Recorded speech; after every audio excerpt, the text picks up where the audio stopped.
Come on, bro. You know it only happens after dark. Welcome back to the After Dark podcast where we debate topics that are none of our business. It's your boy Mike. We got full crew in the building. Tact Op Chad is with us. Yes, sir. We got Big Stir up in the top of the screen. Let's go, son. How y'all doing? How was y'all's weekend? Yo, you ever have one of these? Nah, is it good? It's in a fucking baby bottle, but it's good. What is it for the listeners? It's just milk. I don't know. It's in Japanese. No, you don't even know what you're drinking. No. Get down his throat, ain't got no idea.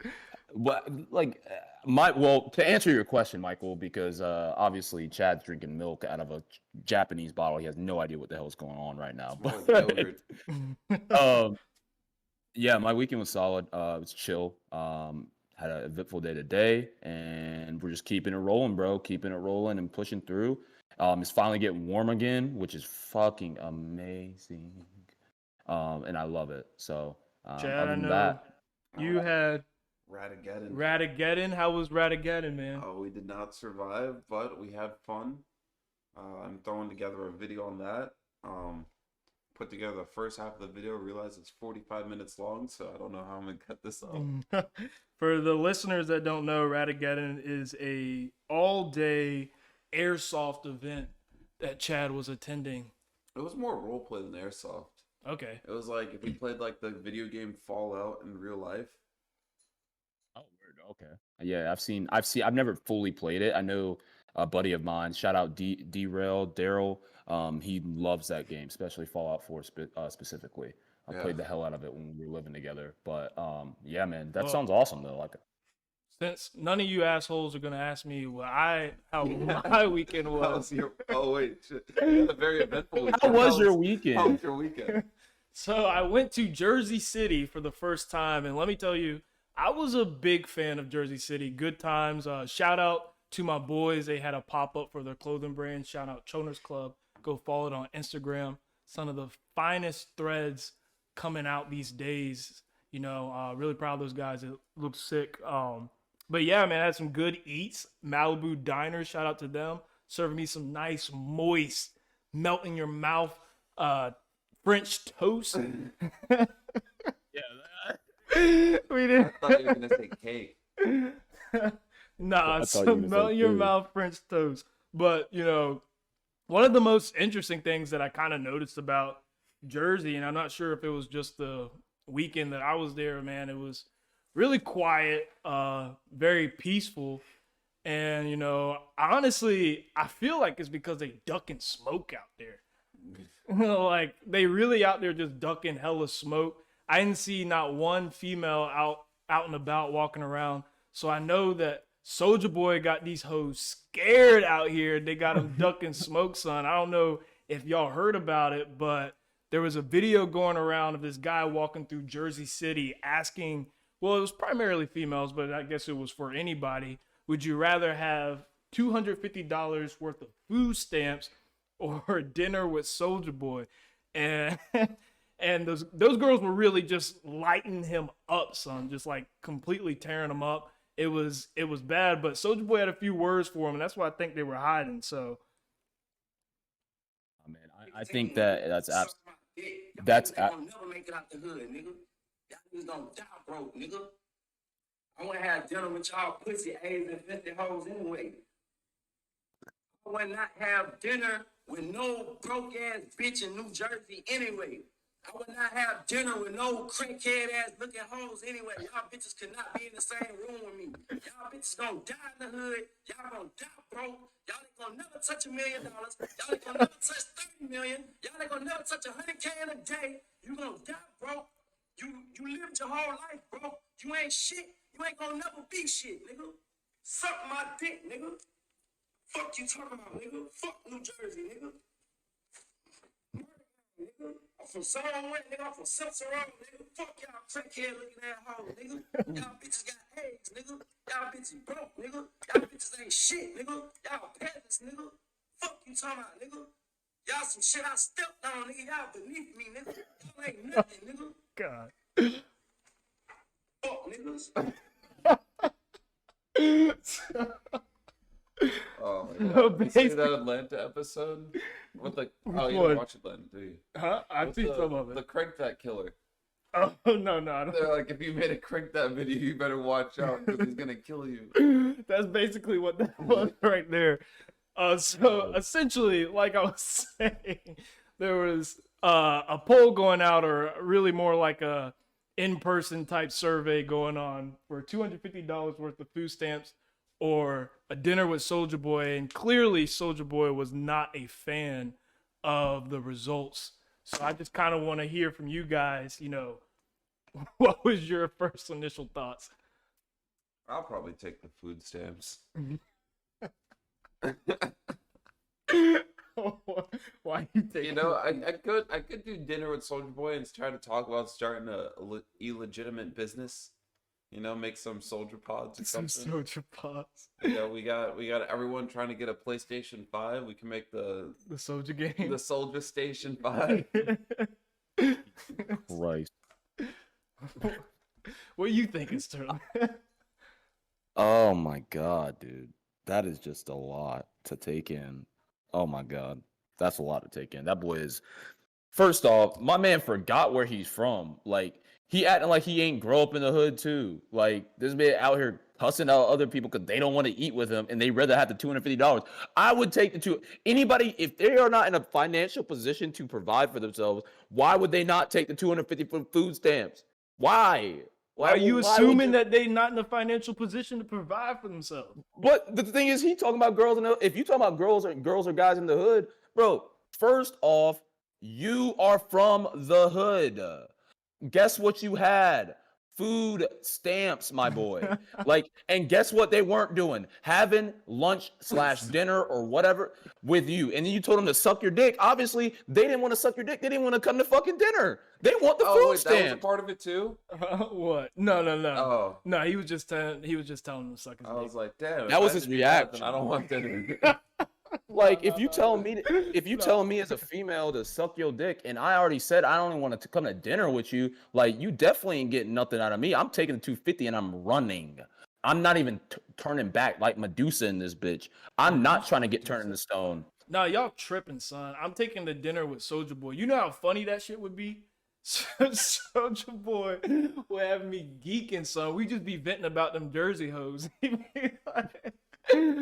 Bro, it's disgraceful, man.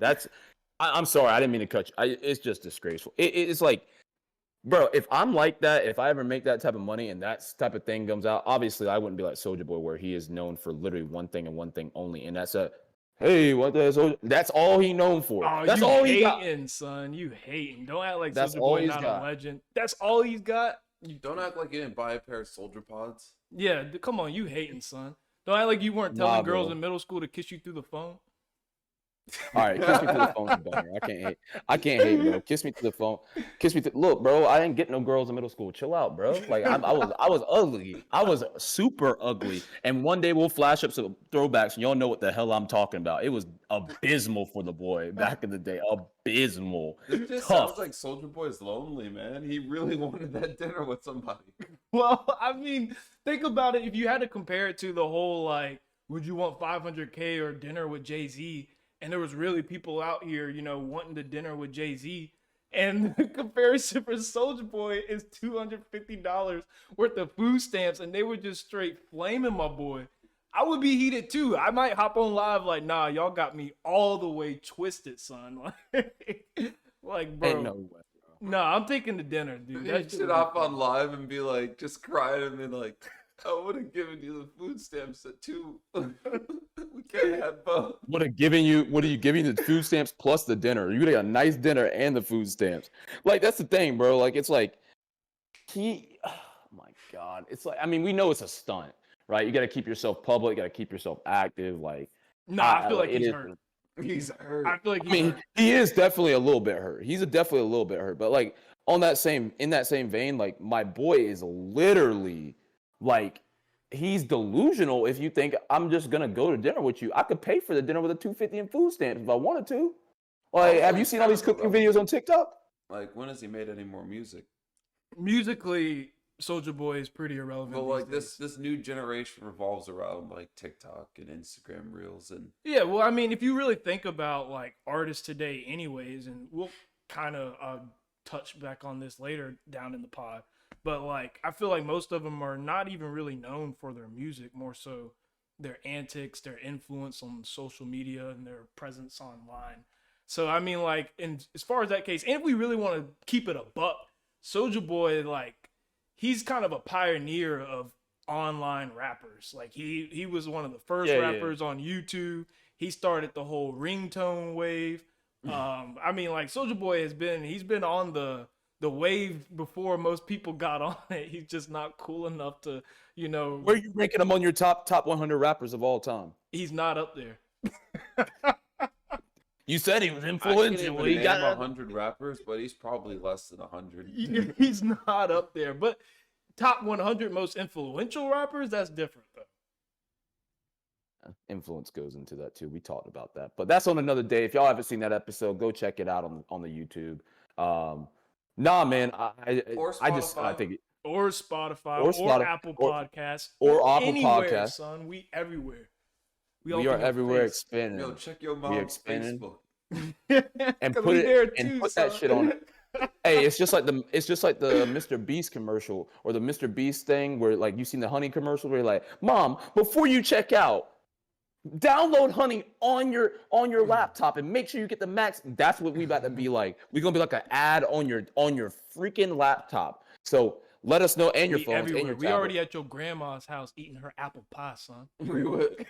Yep. Hey, whoa, hey. Playing on the car radio during that car wreck. I'll be pulling you out of the car and I'll be like, "Welcome back to the After Dark podcast." Oh yeah. Oh Jesus Christ! I gotta knock on wood before I drive to work. Yeah. It was all. Yeah. Well, let's talk about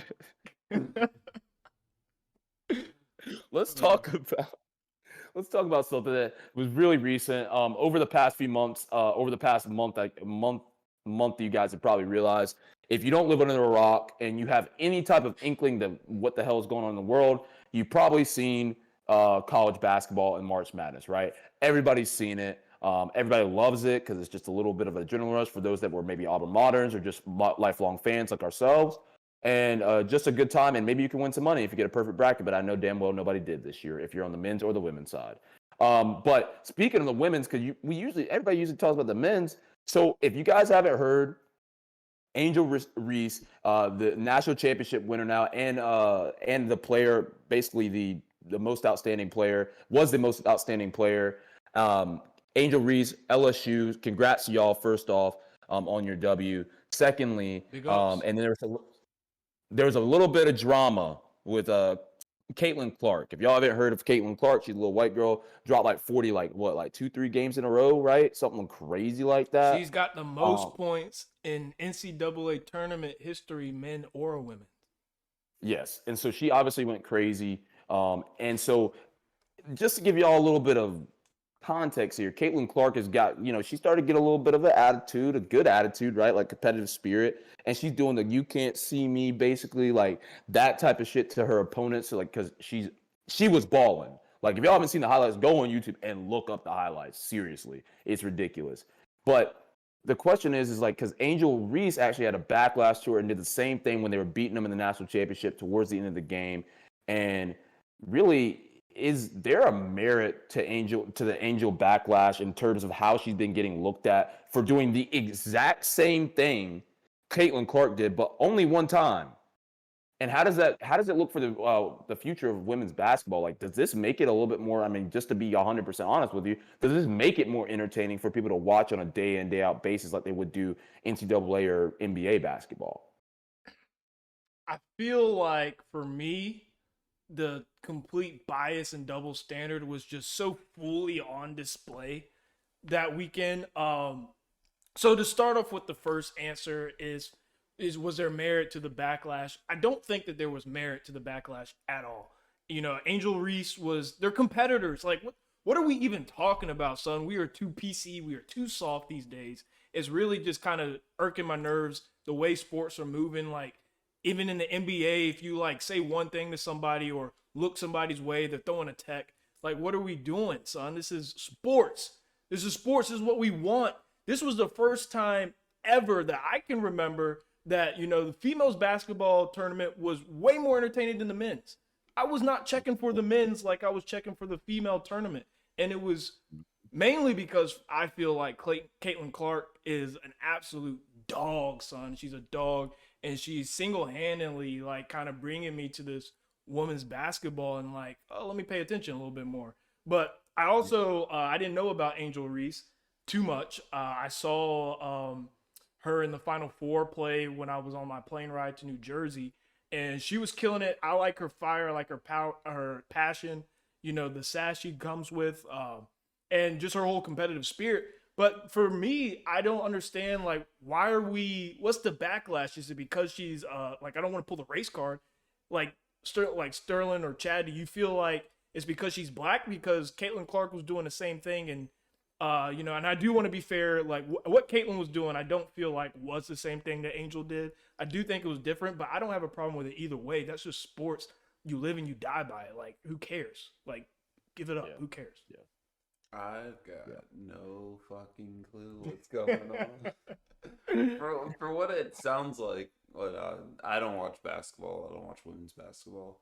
But for what it sounds like is it's like what recency bias? Like because one did it during the tournament, it's like, oh man, it's more fresh in our minds. We're gonna give it to you. Is that what happened? So it's kind of recency bias. So Caitlin Clark did it probably 3 weeks before, 3 games before Angel Reese did it. But And who got the award? Angel Reese got the award, the one that there was a backlash for. But you know, 2 things were true. Like she was a black female doing it, and as soon as she did it, there was outrage. Caitlin Clark, who did it previously, and there was nothing spoken about it, was obviously a white female.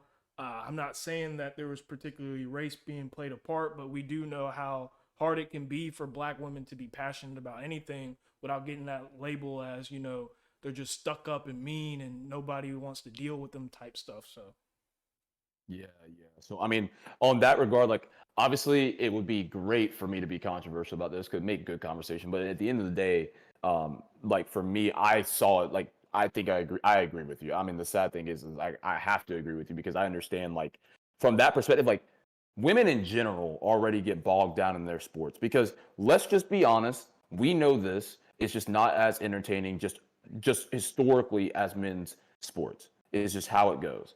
But it's like, okay, Caitlin Clark started doing it, like, okay, and she started to become like a little bit of a villain, but also at the same time, like she is dropping 40 a game, scoring the most points in NCAA history, tournament history, and she's hitting milestones nobody's probably ever gonna touch again, just to be honest. And she had every right to be passionate and be extra to a degree about it, because you guys know me, like when I played basketball, play any sports, like anything, I'm like crazy passionate about it, and like some people don't like that, like. It's just what it is, but it's all in the name of competition. Then so Angel Reese does it. She does a little bit different. She put a little bit of, you know, she put a little dash of actual seasoning salt on her stuff, and that's what we do, son. We put a little more that's what seasoning. we do. Yeah, we put a little bit That's more why I got seasoning, flavor. and exactly, and that's what that flavor didn't taste just right in those people's mouths, like maybe it would have done with some bland salt and just some salt and pepper from Caitlin Clark. And I ain't trying to hate on you. I ain't trying to hate on you, Caitlin. You're a baller for real. For real, you're a baller. But Angel Reese obviously had a lot to come up from. Like she was like the 2nd overall recruit coming out of high school, went to Maryland, had an up and down time over there. Finally gets the LSU, literally takes them to a national championship. And she has every right to show any type of emotion she wants. Yes, people could see it as disrespectful, but if you look at the greatest basketball players of all time, MJ, Kobe, RIP, like, except for, like, honestly, low-key, like LeBron, he kind of soft. Like, Soft but, body. I mean, yeah, he don't be throwing that because he thinks he's bigger than the game. No, that is what we want to see. We watch this for entertainment. We don't watch this for our own good unless you got money on the game. That's it. There is no horse in that race unless you work for LSU, you're the LSU school where you get a bonus to the school, whatever. If you ain't got a horse in that race, we are watching it strictly for entertainment. Point Let's blank. somewhat take race out of it. way back when Serena Williams lost to Naomi Osaka. You think she was out of pocket when she reacted like that? No. No, Oh shit. Okay. Never no. mind. The reason is still she's a person of color though. But dude, Like, I They both are. yeah, they're both people. exactly. But It's I just gotta, the way that the media portray it. I gotta keep it a buck though, because even though I feel that way, like the people who are saying that, the people who are using the argument that Caitlin Clark, like Angel Reese just did what Caitlin Clark did previously, I really don't see it that way, because I don't think that Angel Reese did the same thing as Caitlin Clark. Caitlin Clark literally just did a quick little thing. And if you go back, there's a video where she was being interviewed before any of this happened with Angel Reese. And she was literally saying that she was doing it to her own coaches, telling them, I'm not phased. And that's like her thing, like, I'm not phased. She wasn't even doing it to a player or anything like that. Now, there was a difference between how Angel Reese did it. She was following Caitlin Clark around and like, I think that's like I think that's lit, bro. Like it's up, and it's stuck, son. But she was following her around and like kind of in your face. You can't see me, bitch. That's what she with was the saying. ring. You can't see me, bitch. But you know what really kind of like ticked me off though? Like, The fact that John Cena didn't sue. yeah, John Cena needs his money, son. Yeah, he needs his money She trying right to claim now. it. I'm not phased. Like, no, it's you can't see me. Let's get it right. Don't try to make that up. No, but it also came out that Jill Biden wanted to invite Iowa to the White House with LSU Tigers. And I'm like, The both there? yeah, and I'm like, since when do we invite losers to the White House? This is the participation trophy epidemic. Yeah, we're not finna do that. Like, and I don't know, I don't know what she was thinking about getting in. Joe might have lost some black votes off of that one. Nah, dead ass. The next day, it's like, everybody, that was my wife. That was my wife. Me and Barack watched the women's national champion together, and we Eating feel Roscoe's fried chicken. as though only the winning team should come to the White House. Mess up some words in there somewhere, and then you got a perfect speech. Yeah. Mix up just mumbo jumbo. I think that realistically, first off, Jill Biden ain't got nothing but love for the lady. Thinks she's fine, but like think fine as a person. But yeah, let's go ahead and cut that real quick. But I think she's fine. I think it just shows a bit of bias. Definitely. Like no matter what, and it sucks because like obviously like Angel Reese and the LSU Tigers have every right in the world to talk their shit. It's literally what the Warriors did last year. This man, Steph, sat there on the court and literally was like, give me my fucking ring. Give me my ring. It's the same shit, but it's just, in NBA basketball, guess who the predominant race is? Black people. Black people. They run the sport. And it's just like even in women's basketball, but nobody watches women's basketball. So when we do start watching it, it's like new content. That's what it becomes. So, I'm done and dusted on it. I think it's stupid. I don't give a fuck what Angel Reese did. You know what? I would have did even worse than her, to be honest. I know damn well I would have been talking so much shit. And I probably got a damn double tech. Wouldn't even been able to celebrate on the court. But do you think Angel Reese deserved the most outstanding player of the tournament? No. Hell no. Absolutely not. Hell Absolutely not. If somebody breaks the records that Caitlin Clark broke, there's no way in hell. But it's just the bias. It's like when people give a Finals MVP to the obviously the team that won is usually the best player on that team for that win. Literally, there have been times in the NBA Finals specifically where a team has won and the most outstanding player, the most valuable player of the finals was on the other team. It has happened so many times, especially over the last 2 decades, where there's just been so many up and down superstars where people just go crazy in the finals. So it's just how the award works. They forgot to put that on the award criteria is you have to win. You have to win, and that's how you get it. Because it's like saying Armando Bacot. It is bogus, but the same shit is really like, bro, bogus? if Were you really you didn't win, team lost? you didn't. I mean, literally that's like it's true, but at the same time, Caitlin Clark was literally breaking records, yo. I mean, like, I don't know about you She guys. should have been breaking less records and making her team better. Exactly. Nah, Sounding not like facts. that's Not facts. literally like Russell Westbrook. If sorry, we're going on our sports arc, and I'll stop it for y'all because I don't want to confuse people that aren't super into it. But Russell Westbrook had the most triple doubles in one season by anybody in the NBA ever. And guess what he did? He didn't win no damn ring. He wasn't even close. He wasn't even close to winning. Yeah, but he won And he was the MVP. MVP. He won the MVP of the regular season, bro. Yeah, but Nobody I mean, like, cares. yeah, but he about the wasn't regular getting. He season. didn't break triple double records in the playoffs. He wasn't going to get like NBA finals. He wasn't in the finals.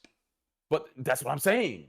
But Why does Caitlin it Clark matter? was in the championship. She also got to dropped the- like 38-6 in the championship, and nobody on the LSU Tigers was even coming close. She started off like the first quarter 4 for 7 from 3-point land. Like, it was actually wild. Let's just go ahead and say this before I like I said, I don't want to go down a sports arc for the people that may not be 100% understanding. I'm gonna put this in perspective for y'all.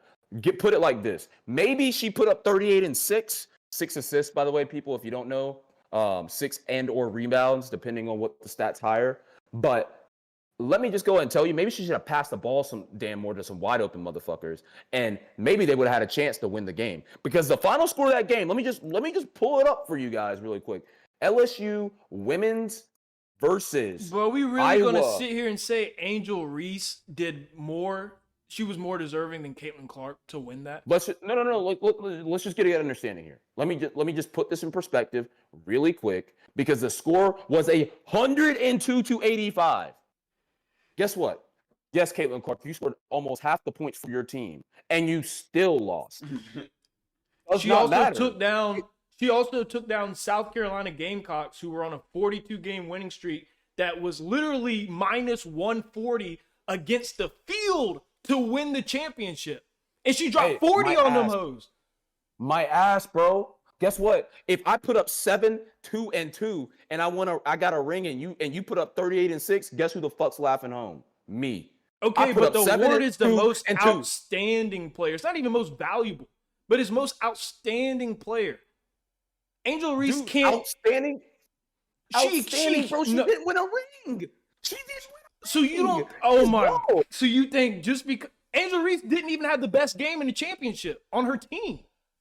It does not matter. The award's award. It's done and dusted. Bro, at the end of the day, I'm telling you right freaking now, if you can't win, you don't get it. It's point blank, period, bro. At the end of the day, period. everyone went home and knew who the real dog was on that court.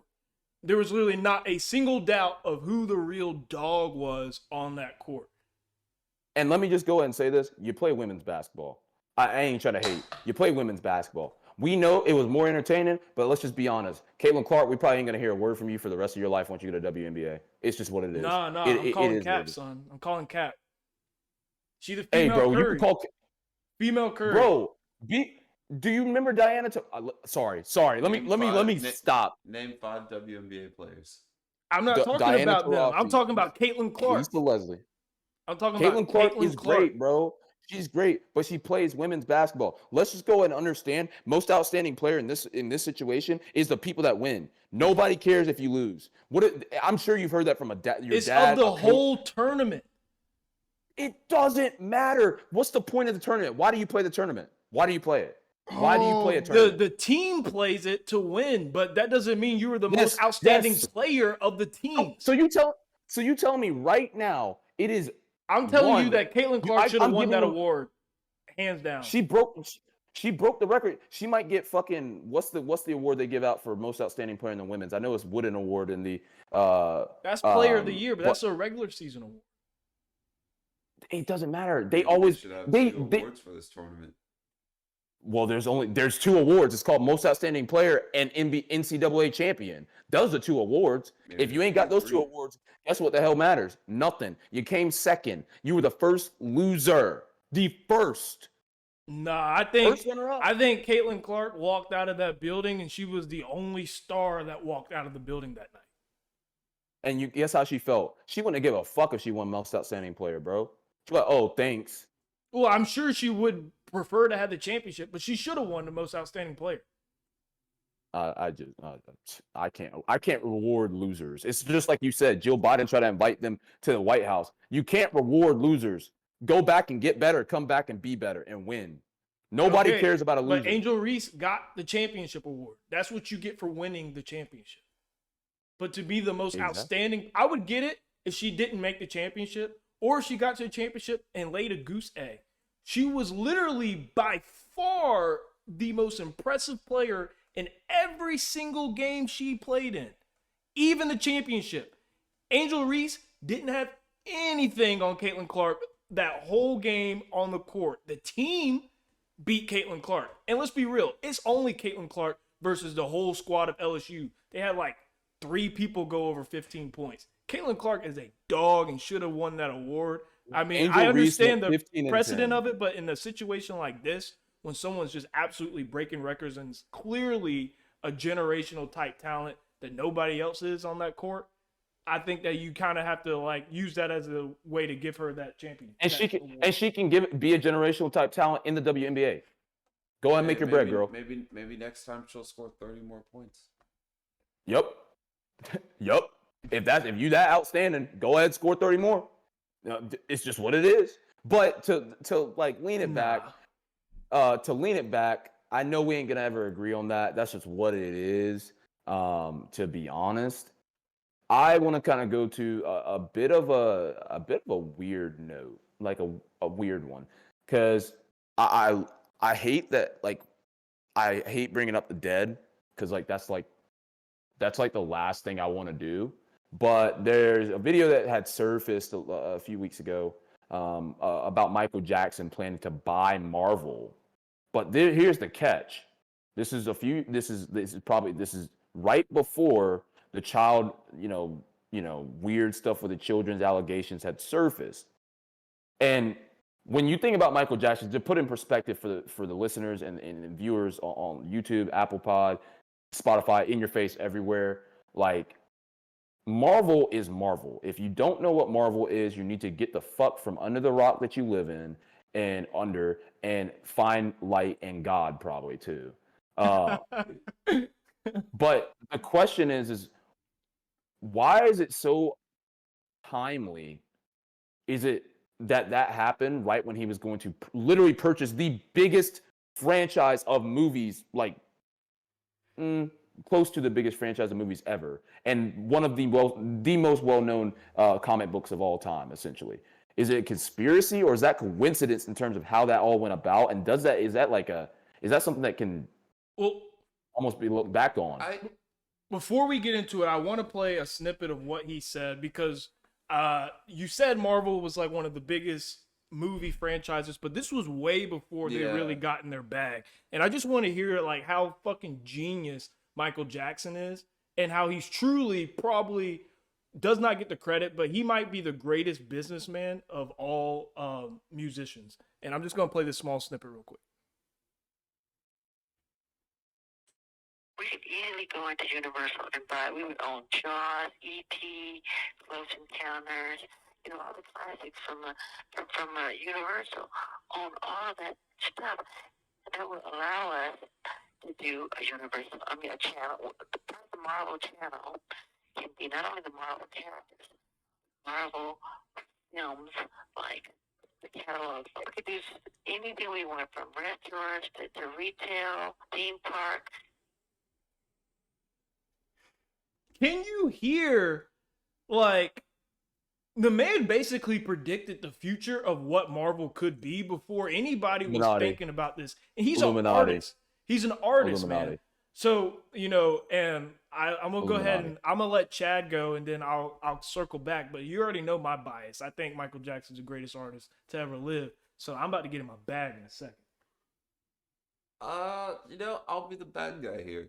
At first, I thought, it could be some weird conspiracy type of thing, but when it comes to purchasing a large company like that, we saw this with like Elon Musk and everything. It got to get approved by like a board of directors and trustees, and if they didn't want Michael Jackson to do it, I feel like it would have been easier just to say no rather than to have him killed.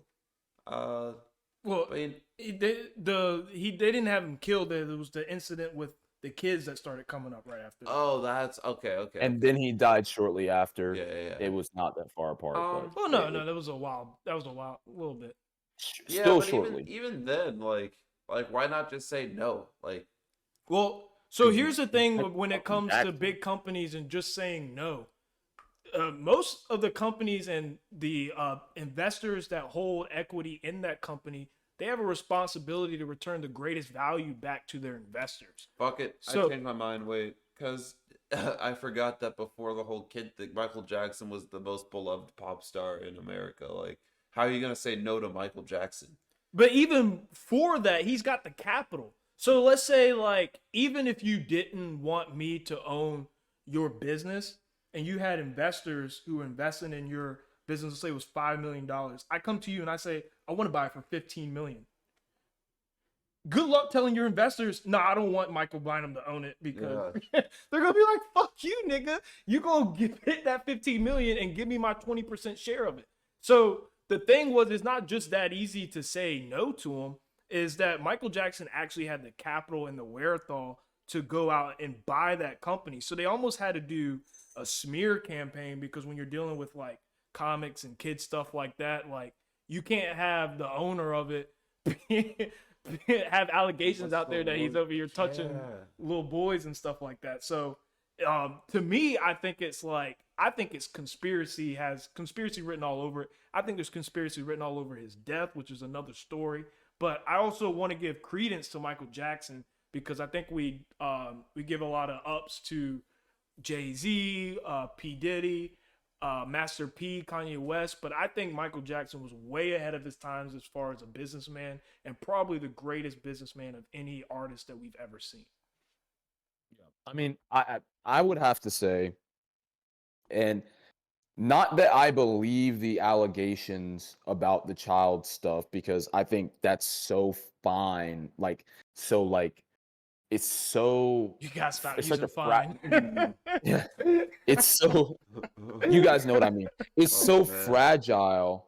It's so fragile in terms of when you talk about adults doing anything to children, like at all, like that's not helping them or giving them money or whatever. And I would have to disagree to the conspiracy idea. And I love Michael Jackson. I still, to this day, will agree with you, Michael. I think he is the greatest artist he is the greatest artist that ever walked the earth, and he will be, by the end of time, the greatest artist that has ever walked this earth. I think that was God's plan for him, period. But what I believe it was a coincidence. I do believe some of the things that were said along the lines of when the child stuff was coming along. I don't think he did all the extra shit, like the excessive, like overly excessive touch. I think what he do was you just believe? like, I believe that he definitely was inviting kids over and doing, just That's being all weird. true. They were spending the night Yeah, and with that's a consent weird from the parents. That's already weird. Who's gonna tell their kid, no, you can't hang out with Michael Jackson though? Me, nigga. That's What the fuck? I don't care. Daddy, but that's the sleep on thing. Michael Jackson. But the thing- what but the the- fuck's wrong with But you? the thing is like, it just so happens that he brings that out, and whatever. Like, so what? Like, it's the theme parks and stuff. He probably wanted to fill the theme parks with kids anyways. That's what they're for. Like, I mean, I'm just being 100% with you. Like, proponent that the thing that happened with Michael Jackson is that his father didn't give him a childhood, so that when he grew up, he wanted that childhood experience he didn't have, and it was just kind of out of pocket because he was like a 30-something old man. And That's what I believe. Yeah. yeah. well, the thing is like, yes, I do somewhat believe that, but it's like at the same time, like, you're an adult, bro. Get the fuck over it. Nobody cares about your childhood anymore. It's like something. It doesn't matter. It doesn't matter though. Like, it doesn't matter. Like, that's the point. And if I were to believe this conspiracy, that's one thing. And I do believe in a lot of conspiracies, but I do think in this very instance, just so happened it to be that it's a coincidence. And that's my point on it. I just think it's absolutely absurd to, no matter what your childhood was like, even if it's traumatic, shitty, whatever, happy, great, whatever, who cares? Like, we get it. You have all the power and the money in the world to literally make you could have put a whole fucking house by them damn selves. Like houses filled with children. Well, regardless of if you think that he did something to the kids or not, was real or it was false, the timeliness of it coming out was definitely has credence to it and of it being a conspiracy. And here's what you got to remember too is just how powerful Michael Jackson was in those days. He owned like 90% of today's Sony's Universal's catalog. Like he literally owned the Beatles catalog. Eminem talked trash about him and he purchased Eminem's catalog. Like he was owning the biggest artist in the world's catalog, and even today his family and here's how you know it's even more of a conspiracy when all this worked out is because, you know, right after Michael Jackson died and he had all those catalogs, what did Sony do? They came up and purchased it from his family almost immediately. They're like, here, we're going to give you the bag. Obviously, the family, all the fucking other 4 Jacksons and the rest of them didn't have the wherewithal to know that you got to hold on to that shit because it's worth a hell of money. And now they're about to sell half his catalog again. But all I'm saying is, man, Michael Jackson was so powerful. They couldn't just not, they had to do a smear campaign. They had to make it to where he was not a viable buyer. But if you're the most powerful guy, and like, I mean, he genuinely, yes, I agree with you. Like, and we probably weren't able to fathom it because we were still young, like when he did pass. But like him being quote unquote the most powerful guy, basically in the world, because he had that type of reach. Like, do you think a simple smear campaign he couldn't have shut down on his own? No. Like, I mean, just being no.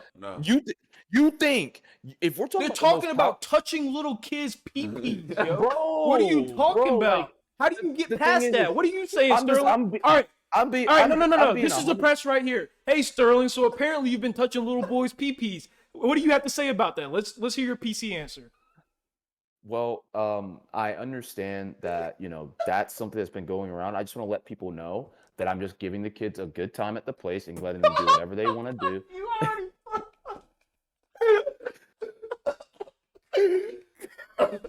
I'm just giving the kids a good time. I'm giving them a good time. That I give them whatever they ask for, candy, treats, whatever. Oh my God, you're going to jail for a long time. He has to see mine first. And you know what? But if you really know my real PC answer, it would have been like, no comment, please. And that's not true. That makes and me I would have guilty. Yeah, too. there's no getting around that. It's literally like the worst thing you could possibly have on you. The thing is if we really think about conspiracies and how deep they can genuinely run, like obviously there's conspiracies in the FBI and the Twin Towers. There's all types of conspiracies out there. But the thing is if you are really that powerful, you could probably cut the heads of every motherfucker that is even talking that shit, to be frank with you. Like, that's just to be 100% honest. Like, there is nothing... Fame power... Okay, so the thing that happens, if Michael Jackson tries to shut down the smear campaign, and then it goes to court, and you know in court, anything and everything you don't want to come out comes out. So, like, everybody has dirty laundry. So, doesn't? What? If you're telling the truth, it doesn't. No. No matter what, everybody has dirty laundry. And lawyers find that shit, and they bring it out in court. So even if he disproves the whole child thing, something else might have come out that makes him look unfavorable to the public, and he's trying to buy a family-friendly property. Anything that makes you look bad in a family-friendly property will not let you acquire that. And if he acquired it, it just would have tanked the business anyways because of it's been stained. But also, you got to remember too, Sterling, is like fame power, like famous people power, and corporate power, and government power are two completely different powers. Like one is controlling the world and how it moves. You know, Michael Jackson just like he touches the hearts and the pee-pees of everyone around him. Oh my God! Stop. But that's his power. But corporate power is different, son. Like when they get into the legal situations and start doing that smear campaign, that shit gets real, son. It gets real quick. Like Sterling, if tomorrow you get knock on wood, I don't know, if you get not convicted but accused of touching kids, even if you get off scot-free, in the eye of the people will be like, oh yeah, I was that guy that was accused of touching kids. It's not gonna be like the guy that didn't touch kids. You're gonna be like the guy that got accused of doing it. Just like Jonathan Majors. Like, no matter what's coming on, like, everyone's going to look at him like, oh, he strangled that bitch. But no, if the glove don't fit, you must have quit. OJ got off scot-free and I don't think OJ did it. No, I and think that's a topic for a whole. I think his son did it, but and I That's a think whole Chloe's nother his thing. kid. No, definitely. That's 100,000. That's why she get that height. She built like a Yo, basketball look at player. that chin. But I ain't like I said. I hate to talk ill of the dead. Point blank. Period. I hate it. It's bad karma, and that's one thing I will believe in. But I'm just saying, man, if we're really talking about somebody being in a position that he was, this man visited the White House twice, performed at Bill Clinton's inauguration. His fucking inauguration. You don't think this man could have got it in with the fucking government too? Like, you think, like, that's what I'm just like, I don't think you guys are really fathoming, like, if you're really saying he's that powerful. I just can't believe All that right, it's just well, this even works, you know, how powerful you think Trump is? pretty damn powerful. Not as powerful as MJ. Well, what do you think? He's not as powerful. He's not as powerful as Michael Jackson because the thing is Donald Trump. He was president. Oh no, I think I'm with Sterling on this. But he was not the most powerful. We all know the president is not the most powerful man in the world. It's not even a popularity thing anymore. It's something. It was literally a popularity thing when Donald Trump won it. But like think of like that's what it should be. But being popular does not equal power. Y'all are confusing fame for power. I feel like Michael Jackson was loved by both Democrats and Republicans. Like, you could be a hardcore conservative and be like, hell yeah, we are the world, Michael Jackson. But that's not power. Like, do you really think Michael Jackson was making decisions on our government? He could have. No, he couldn't. Yeah, nah, he definitely couldn't, bro. What are you talking about? There, Sterling. He could not make. He came out with "Heal the World," I'm black or white. I'm knowing. There's still racist shit going on. He said it don't matter if you're black or white. And they said, "I'll do you one back."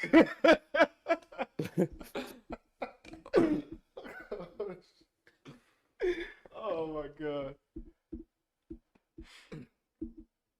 All right, but if you got enough to say about fucking Michael, we're trying to defend his dumb ass. Not Michael Jackson either. I'm talking about Michael Bynum. Full names out here, baby. But no, like, I mean, if you guys, y'all let us know your thoughts in the comments and even online, just via podcast, whatever stream, whatever way you're seeing our stuff on the other end. Definitely let us know your thoughts, because it's definitely something that a lot of people can resonate with and actually kind of understand. Not resonate with touching kids or anything like that, but you know, Michael Jackson. But.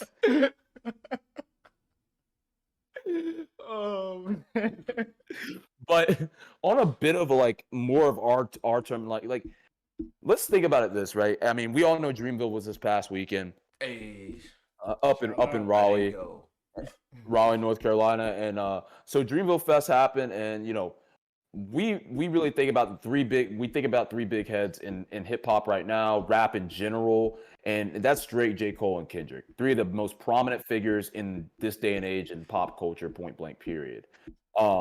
And the question I have for you guys is really, what happens, you know, when Drake and, like, Michael had elaborated on what we were talking about it earlier, like J. Cole talking about this might be the end of his reign, and then knowing Kendrick still, like, you know, he'll take another 3-4 years to make an album, which, whatever, who cares at this point?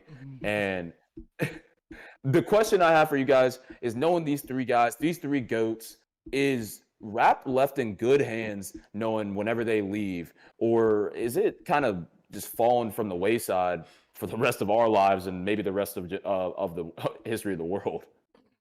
I think you gotta sift through a lot of shit, but you can find something that sticks. I'm always watching JID. I love everything he does. There's talks about Tyler the Creator rebranding and using his government name instead of Tyler the Creator. So I think we'll get some new popping off from him. Even in Dreamville, like, Dreamville stacked. JID, Earth Gang, Boss, fucking, I don't know the rest of people's names, but yeah. So, Well, we talk about big three. I feel like we can pick out 3 artists to take over. Well, I mean, go ahead.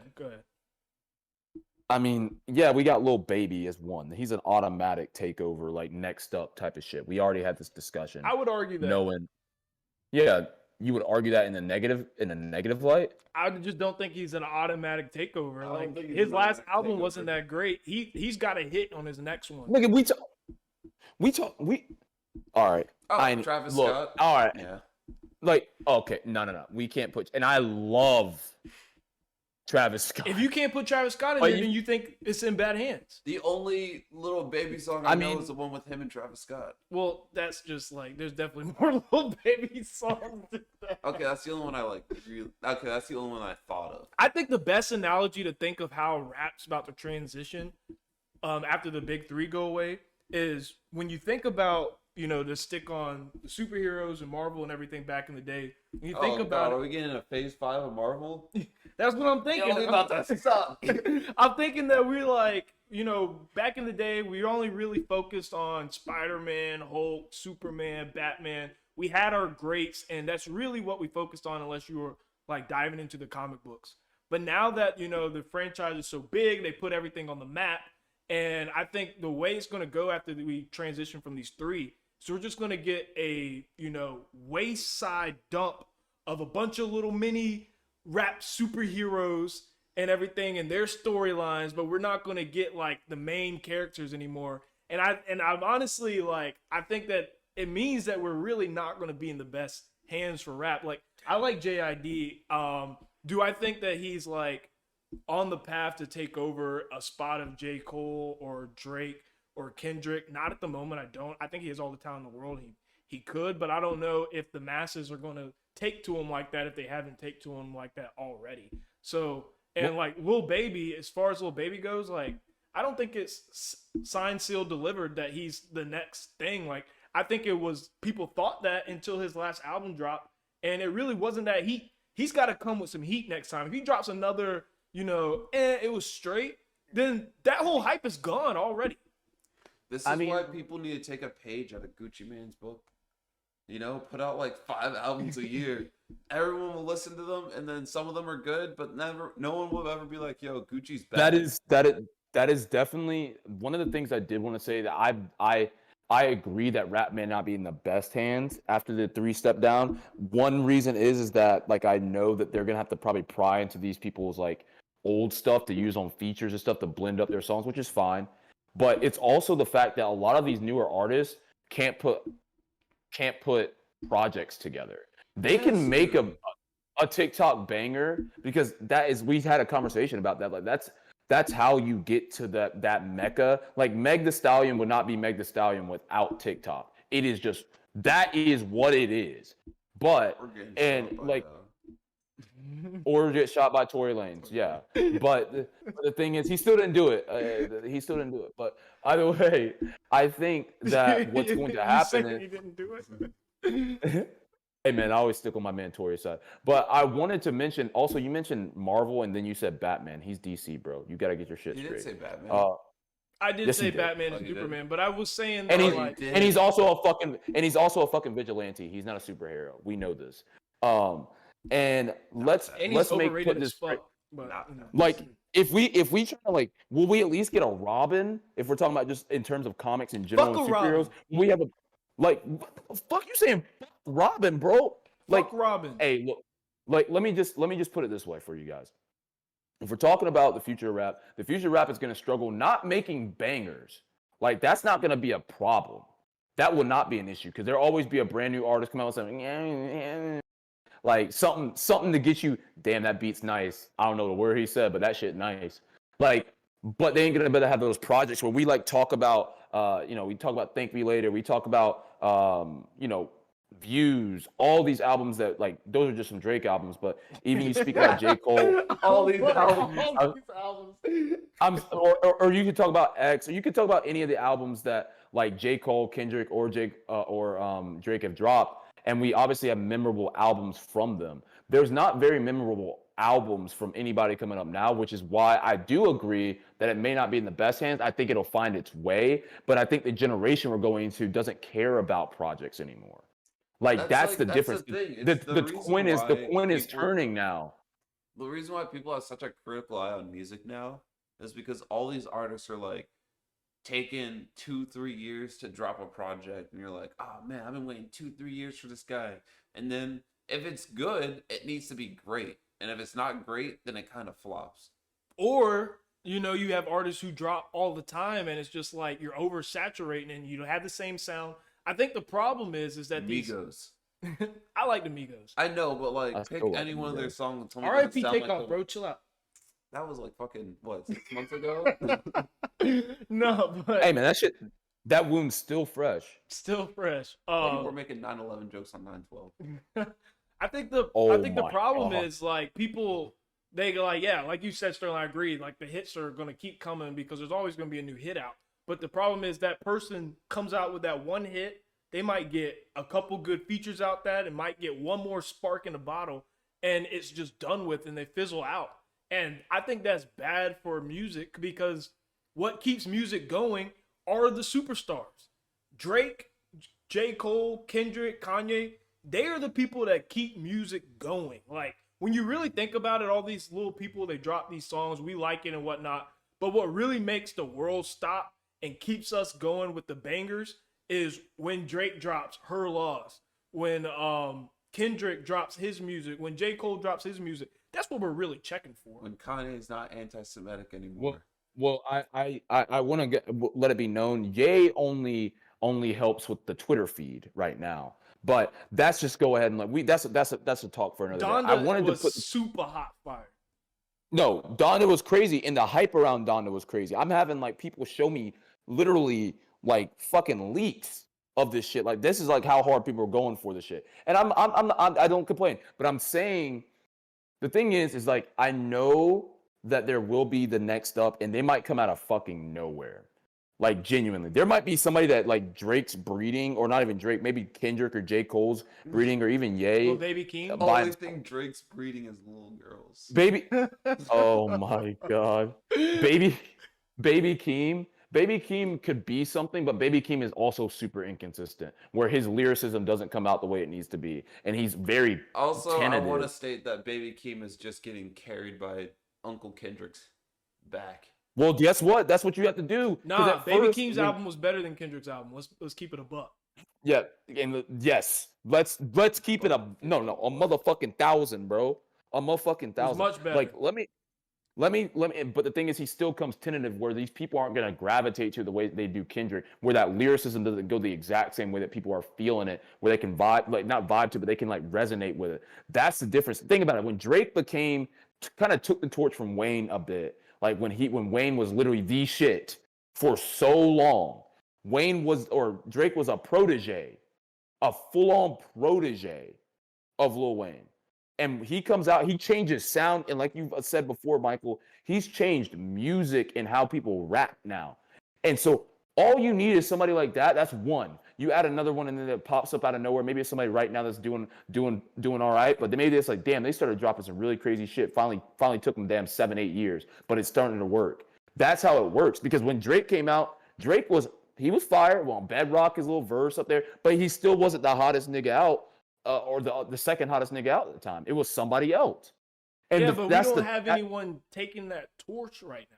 And here's what I'm scared of. Young Thug getting, and I will say this before you go, Young Thug getting in his situation, I do 100% agree that it will have a massive stain, and it will be a massive hole in the hip hop rap industry and the growth of it, because of him not being able to breed younger people coming up through their music careers. I do 100% Well, believe there's that. a bigger story on that too, because one, they're trying to lock up anyone who gets any type of clout in a rap game that looks like they could take the torch, gets locked up, and their buzz is gone. But what I'm really scared of for rap in a whole is that rap is entering this part of the vortex where we've hit our peak as a genre, and something's gonna come up and deplatform it as the biggest genre in the world, just like rock was really holding the hearts of everybody, and then rap came in and took that over, or I guess pop did. Hip hop, I think, and then pop, and then I think it rolled back to hip hop and rap again. And it's like passing the torch through genres, though. I mean, I agree with you. Go ahead. I'm sorry. Yeah, so that's what I'm saying. My point is that, you know, I feel like the lack of superstars to carry it could lead us down a path where, because here's the thing, even if there's no like superstars like Drake or J. Cole in the rap game, there's gonna be superstars in music. Like there ain't like superstars in music's not going away. So if we don't have them in rap, they're just gonna be somewhere else. And I feel like that could lead to the decline of hip hop as a whole, as the most popular genre, and it could go down, which could honestly be better for the rap game, because then most people will stop trying to jump in there when they see it's not as Go back to lavish. storytelling rap. Go back Exactly. to storytelling, go back to lyricism. You know, we're tired of all But that's the melody stuff. the generation we live in does not want that, and they will not want that. That's the saddest shit in the They world to will say. soon. When the but they generation will- we're in grows up. No, bro, think Just about think, it, man. Just think. Emo and grunge music was such a big thing when we were younger, and all those kids grew What? up past that What phase. the fuck are you talking about? What do you mean? Oh, well, For maybe I was in you? a different social group than you guys. Yeah, you were in a different He fucking said, group "What?" of people. Emo and grunge. I ain't never said that shit in my life. That shit's a banger right there. It is a banger. It's literally, Bro. it's Banging my head against the wall and then taking something else to finishing myself off. But hey, chill. But oh my god. no, I mean I don't disagree with each other. There's definitely been genres that I think have come in and come out depending throughout our childhoods and especially in going into our adulthood. But I do believe that there is obviously going to be a hole for a bit, but I think rap and hip hop will come back to its forefront at some point in our later adult lives. And it'll be different. And I will say that like my parents, like there's songs that my parents like, and honestly, as you get older, you do start to appreciate older music. That's just what it is. And I think you start to resonate with it more, which that will happen for the younger generation. But it's all about how you are brought up. When we were brought up, it wasn't this mumble rap. People were literally storytelling. We just didn't understand the stories yet. That's all it was. And so that's where it's been like 20 years of 20, 30 years of rap, or 25 years. 25 years of rap, hip hop, maybe a little bit more than 25, of people like changing the game, finding new sound. It's just who's going to find that next new sound that's not a mumble and that can actually resonate with people at the same time. That is literally all it is. I And it agree with sounds that. very simple. It sounds very simple, but it's not that simple. And I know that because I'm not an artist. There's a reason I'm not an artist, because I cannot fucking make music. I write you a poem, but like I ain't gonna make a whole ass You write a ass shitty-ass track. You know? poem. Nah, boy, I am a lyricist when it comes to the poems. Give me a hike. I'll give you. Yeah. But I do agree with Chad. I think that like I actually think that the kids still yearn for lyricism. Because if you really look at it, if they weren't yearning for lyricism, the hottest rappers in the games wouldn't be lyricists. Like, yeah, they're migrating to these little TikTok songs that get hot for a few seconds. But like I said, when real shit drops, people move accordingly when real music drops. Pony Story. If you haven't listened to it, Meek Mill, you a goat for that. Pony Story. Listen to all the parts. I'm telling you, that shit will change your life. Listen to Trapped in the Closet. 25-part story. Yeah, and if y'all are in, and I'm not hating on emo or grunge. If y'all are into that weird shit, go ahead and hit that shit up too. hating I'm on it. not hating on y'all into that weird shit. If Go y'all ahead and in that drop a weird like shit, and hit subscribe it. to the YouTube Hit it. channel if you into that. Hey, weird like shit. and subscribe. I'll give you an emo grunge song every beginning of every pod. I swear I will. But no, on a lighter note, I know that we obviously all have differing opinions in terms of where rap's gonna go, where music's gonna go just in general. But speaking of new music, Tyler the Creator just dropped a deluxe album of fucking can't even remember. Damn, I can't remember the name of his album. It's that relevant If to you me. get lost. Call Me If You Get Lost, dog shit, and and then DJ Drama's album. Don't remember the name of that shit because that shit was ass too. Oh, there's But some like good- without there's some highlight moments. there's I mean it was still ass. I mean, so the question I have is like thinking about like knowing that these are the newest shit that's dropped, which is sad. We're saying DJ drama. Like I'm honest to God, just like laughing. All I remember is DJ drama.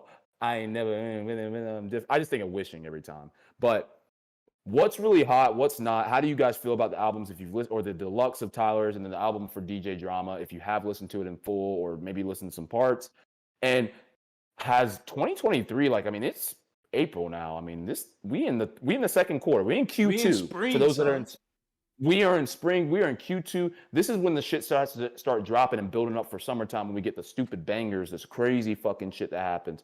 Has 2023 been a disappointing year so far for you guys, and you guys as listeners and viewers? Definitely let us know in the comments what you think as well. But I'll lead it off with you, Mike, and let you kind of roll. You and Mike, or you and Chad, roll back together. Yeah, for me, 2023 has been absolute dog shit when it comes to music. I really there's like no highlight bangers, there's no highlight albums I can point to. I think one of the hottest songs like around right now is I Just Wanna Rock, or Just Wanna Rock, and that came out last year. So, I mean, there's really no music like taking over the scene or anything like that, and it's, like you said, it's April. We're already in spring. This is where they're supposed to be loading us up with shit. So the summer comes and all the baddies and the bikinis and shit like that. We all dance and we all having a good time to all the good shit that's dropping. But we ain't got shit dropping. Tyler the Creator's Deluxe, it was cool. Some cool sounds in there, I'm kind of like you. I fuck with Tyler the Creator, but he's not like my go-to. I don't really sit down and put his shit on like that. That's not for me. DJ Drama, his album as a whole, I thought it wasn't Mediocre. It wasn't the best. I was expecting a little bit more. I wanted some DJ Drama. Nah, I wanted some OG gangster Grizzills. Yeah, but that nigga's sorry. Oh yeah, but the song with Nipsey Hussle, Jeezy, and Blast. That's a good one. I do agree. That song is absolutely fire. I fuck with that. It has some good vibes in there. Free Game with 42 Doug and Lil Uzi was cool. And yeah, Jack Harlow's Mockingbird Valley, that was pretty decent. That was, I was glad to see that he came out with a pretty decent song because his album was absolute trash. And he I don't know, he definitely went through a sophomore slump because his freshman album was insane, but his sophomore slump was just absolutely terrible. I don't want to hear about no GLAM. That shit did not live up to the snippet. I'm sorry, it didn't live up to the snippet. First class. Yeah, I think the girls vibe with that. With The original. guys. The I think- original slaps, yeah. And also, Yeah, I got a bone to pick. 1 second. I'm tired of everybody flipping old songs, classics, yes. and y'all are not doing it great, son. Like you're really over here, and they're not even really changing it up. They're just over here re-singing, might change a few things, and just trying to get your own bop, write your own music. I'm sorry, I'm tired of y'all out here trying to steal somebody else's bop. This is why rap is going downhill. Y'all can't even think of your own bops. Y'all got to go take shit from back in the 2000s. What is going on? No, I'm and I want to let you go, Chad, but I did want to chime in on that No, really you can quick. chime in. I wanted to say I'm tired of it too. I'm so fucking sick and tired of it. I'm it's cool to use a quick little something fun from an old show or something like a snippet in the beginning of a song. Like if you heard "Rescue Me," he uses Drake uses Kim Kardashian and that shit. Those type of things that just kind of give you a little bit of something to marinate on. But dog, there's no originality anymore. It's let me take this same beat and this same drop and this, and I'm gonna put basically the same fucking lyrics. I'm tired of people saying "Creepin's" a good song on the Metro album. I'm tired of that too. I'm tired of it because it's Weeknd not. slid. The Weeknd is the Weeknd, and I appreciate the Weeknd. But I'm telling you, I'm tired of it. It takes away from the artistry in and of itself. That the fact that they had to literally go and get that sound. Metro goes out and gets the sound and literally brings it back. And people of our generation are so damn stupid. No offense to y'all, I'm sorry. they don't even realize this song was from the 90s, bro. Like, like it's from the 90s. Like, why? And they are we, also why didn't we had to, realize that he literally sang it word for word too. Like they word were for word. Like, he didn't even make a new lyric. He didn't even make a new lyric, bro. He said, "Nah, I'ma sing this shit." Like he said, "I'ma sing Wait, it. what do you say?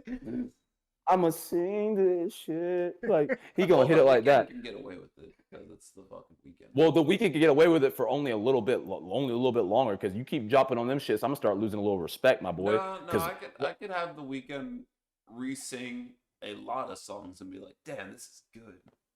Yeah, but I don't It's want to hear because it's too giving you often. nostalgia, bro. It's Let the giving you Weeknd just nostalgia. start That's all re-singing it is. Drake songs. That'll be sick. If you come over here and start liking Drake songs because the Weeknd singing them, Yes, I will. I will. I'm gonna be heated. Jordan be fucked up. But nah, man, I think that this year, just to answer the question, Oh, man. I didn't even let you keep talking. Go ahead, Chad. One more Sorry. interjection. If the Weeknd just stole Crew Love from Drake. Well, I mean, he was on the song. I was he know, not? but if he was just the Weeknd, just take out the Drake feature.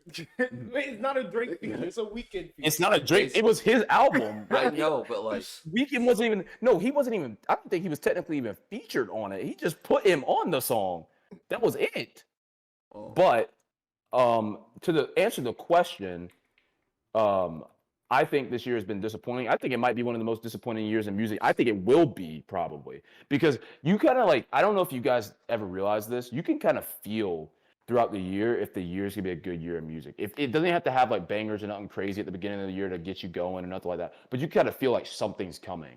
Like something's coming. Like I can feel like it's bubbling up. It's like a bad fart or something. Like you can one of those sharks that might come out. Like, but you got to hold it type of idea. And then Here's sometimes what I'm sometimes what happens is it just comes out and it oozes and it's just great. Okay.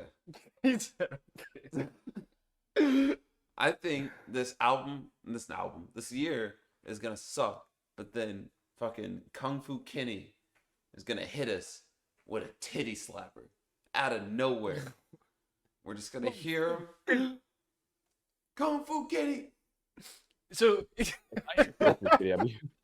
I'm thinking one of the bigger problems with it is because we literally got everybody and their grandma in the past 2 years drop after like once COVID kind of let up a little bit. Literally, we got all the biggest stars. We got a Drake album, 21 was up there. We got J. Cole. It's all about tours. We got Beyonce, multiple albums from her. You know, Ariana, Justin Bieber, all of them came. Everybody literally came. Dua, Adele. So you know, there's really not that many people. Everyone right now is kind of on their off year. They're touring. Everyone's tour. It's a year of tour. So you know, you gotta get your bread up and go to some concerts if you want to hear some good music. I guess, bro, make some fucking music. Stop singing the song from 2015. Albums like people do TV shows. You can't have TV channels stack their shit in the same week. You gotta be like, okay. Drake, you could be the dance bop album. Adele, give us that sad shit. Ariana, you could follow after Drake to bring us back up. And then fucking Beyonce, just hit us with a banger to end the year. We good? Nice. Okay, next year. Beyonce's not gonna hit you with a banger no more, bro. Well, the thing is, the rotation ain't gonna have Beyonce. Then she's not the closer, brother. She ain't closing shit. If it's last second Amazing, jump shot, brother. Beyonce is not taking that jump shot. She's not taking that, and I'm telling you that. You can go and hold that right now. But you got to understand, like, I think everybody that listens to this, everybody in this generation right now has got to realize that what's happening right now is like, obviously people are getting their bread up. It's all about, you know, tour sales, because tour sales were fucking insane. You saw Taylor Swift, Drake and fucking 21's tour. Like, these people are making bread. Beyonce. We know they're going to make them. Beyonce, bro. I'm tired. I wonder how tour sales are going to do after people start regulating Live Nation. Because everyone's hopping on the Live Nation train. We're like, you know, they're everywhere. They got the this man speaks about Live Nation every every like fucking G's for like pod, nosebleeds. Don't they kind of like, from my understanding of how Live Nation has it played out, is they kind of have a stronghold on the market to where you have to go through them because they also own the venues. Yeah. So So it's kind of hard to get around the whole Live Nation thing. Lawsuit shit. No, but yeah, It's all but everyone's lawsuit. doing tours because what they're doing is with the ticket sales, the artist gets a cut out of that too. Yeah. So like, if where people were buying tickets for like $100, $200, people buy a ticket for 5 Gs, you're making a lot more money. But so I feel like because I don't feel like it's the artists that are doing this, it's the label that's doing this. So the label is making the artist be like, hey, you're gonna go on tour so you can cash out on this before it all gets regulated. And once it starts getting regulated, they're gonna be less of like, okay, less tours now. We need you to put out some bangers so that we can make some more money from people streaming and listening to it. But right now, they don't care about streaming. They just want people to go out and see them play. Well, yeah, I agree with that. And also, I mean, all the music is in touring and concerts and outside things. There's literally no money in streaming. Like, these artists aren't getting rich off of streams. That's just not how it works. They don't get paid After enough. like off of every listen. You and like they're getting the you get a smallest cut 10. of it. Like the label gets all the cut. Like, you know, the way the the way the label advancement works is really just a loan, and you have to pay it back. And if your earnings from your music career doesn't pay it back, then you just owe whatever they gave you. But where the problem is coming for the tickets and whatnot is it's really in the margin of the resale, because what they're doing is they'll everyone will purchase it. They'll resell it, and not only are they giving the margin, such a high margin, back to the artist, but Live Nation's also taking, and the ticket business is also taking such a high margin. So they stack the price up so high that it just doesn't even make sense anymore. And everyone, because they're all trying to get as much profit from the resale as they possibly can. Because that's also part of the theory of the lawsuit, is that Live Nation's not even selling the tickets. They're just immediately posting them as resellers. Yeah. I mean, the thing is, they can go in and just buy it right when it drops. Like, they can go in and have the label purchase all the tickets, and then we advertise the resold tickets. Yeah. I think that really, I mean, and just like going back to the whole point, like it's like this year, like, I mean, obviously we don't expect anything, because I think like Travis is supposed to drop his album finally next year. And granted, I'm sorry, I'm a stan. If y'all don't like Travis, fuck off. I'm serious. Bro, you don't even I think don't care Utopia is going to be a banger. Well, yes, but I still love Travis, and I'll say it's a banger because I'm a stan. But I think that you obviously have Drake having when Drake drops an album, when Kendrick drops an album, when J. Cole drops an album, that kind of like exhausts you of the albums that you feel like you need a lot of the time.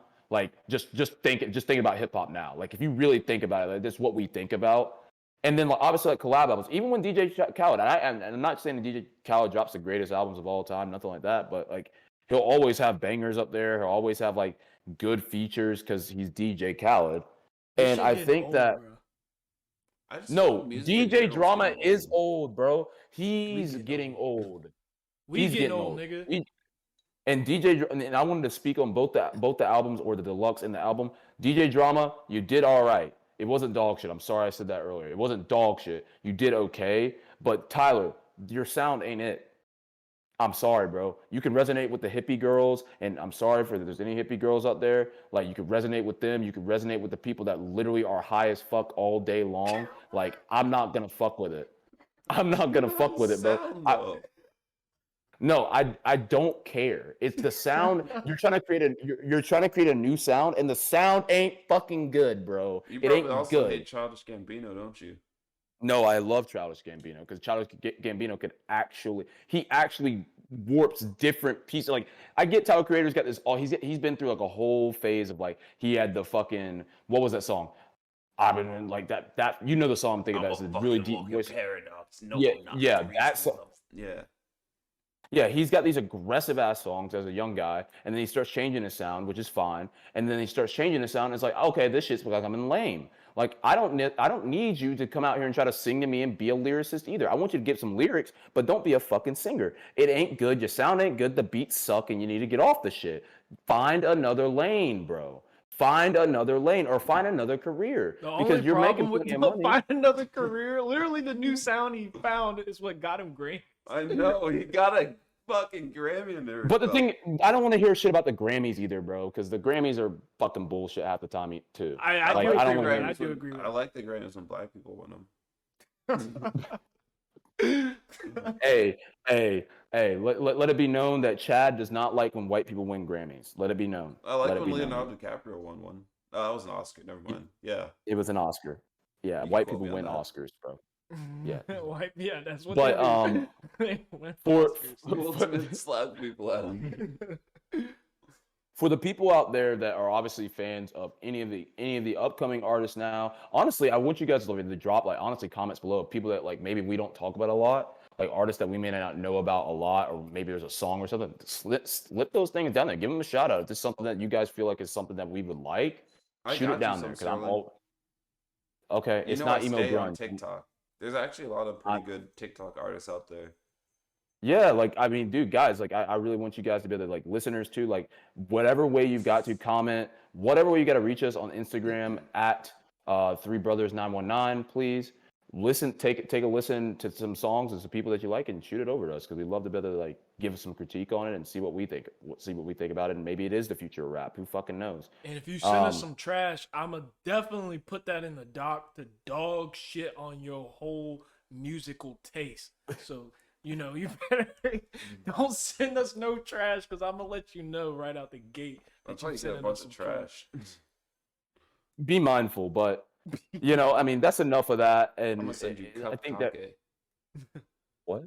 You haven't And I heard think of that? to move no to move into a more even like a similar in terms of hip hop, we always talk about hip hop personalities.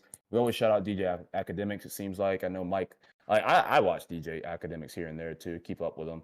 But so Complex actually recently just did a hip hop media personalities power rankings. If you're not familiar with power rankings, guys, it's basically like who's first and last. That's it.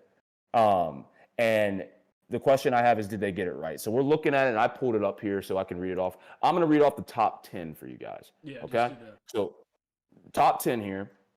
I want to make sure I pronounce this all right because I'll be fucking it up. Or actually, let me start from number 10. Give y'all some anticipation, actually. So we got at number 10, Math Hoffa. We've got DJ Vlad at number 9, Elliot Wilson at 8, Carisha at, I'm sorry if I mispronounce your name, love, but I'm just going to say how the fuck I want to. Number 7, number 6, Kai Cenat. Number 5, Nore, Nore, whatever you want to fuck. Nore, I don't give a fuck. Don't like him. So, and then we got Gilly and Wallow, number 4. And then we got Charlamagne the God at number 3.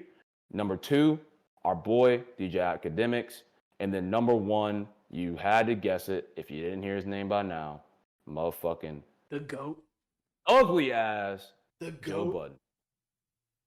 So I want to get you guys' thoughts on like, did they get that right? At least in the top 10. I don't give a fuck about the rest of the rest of the 20. Who gives a fuck about anything outside of the 10?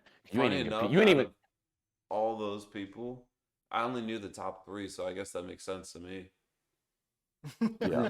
Well, you know Kai Cenat. Not by name. You might have known guess some not. of the people that were. You don't know DJ Vlad? You don't hate this What does dude? he look like? I have no clue who popping that off. is. I hate. He's popping off. Oh wait, Crazy scroll up real lately. quick. Let's see. Don't know.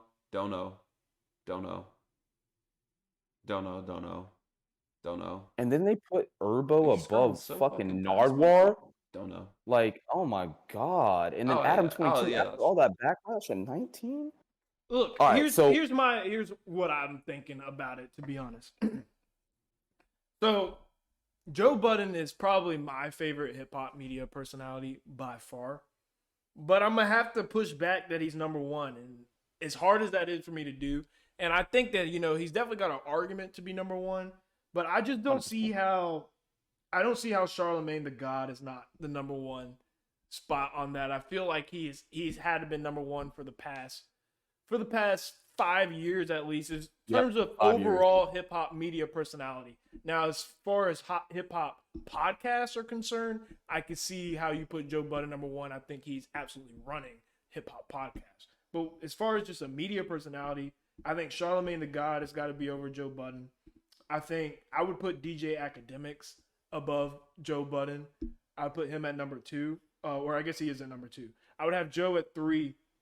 And then Kai Cenat, man, I'm surprised at how low they put him there. Like, I feel like I as don't far know as how. I feel like he's got the young generation on a stronghold. Like he should definitely be in the top Yeah. 3, top 5. Like I don't know. To me, it seems like they kind of did it based off a podcast because Nori Yeah. with the Drink Champs. I think Nori's interview style is one of the most annoying shits I've ever heard in my life. I hate how he just be interrupting and saying a bunch of bullshit. He don't ever sound like he actually knows these people's careers. He don't know shit. Yeah. He doesn't know anything that's going on, bro. He just gets up there and he just be fucking gaslighting, bro. And he be getting gaslights drunk the as entire hell. I'm shit. like, yo. And just interrupting left Alcohol. and right, son. I can't listen to him. I mean, he gets like the biggest artists on his platform, so he's a must watch, must see TV. But I just can't stand this interview. Let's get some. Here's one for all the TikTokers. What about Aiden Ross? Oh, Let's hell no.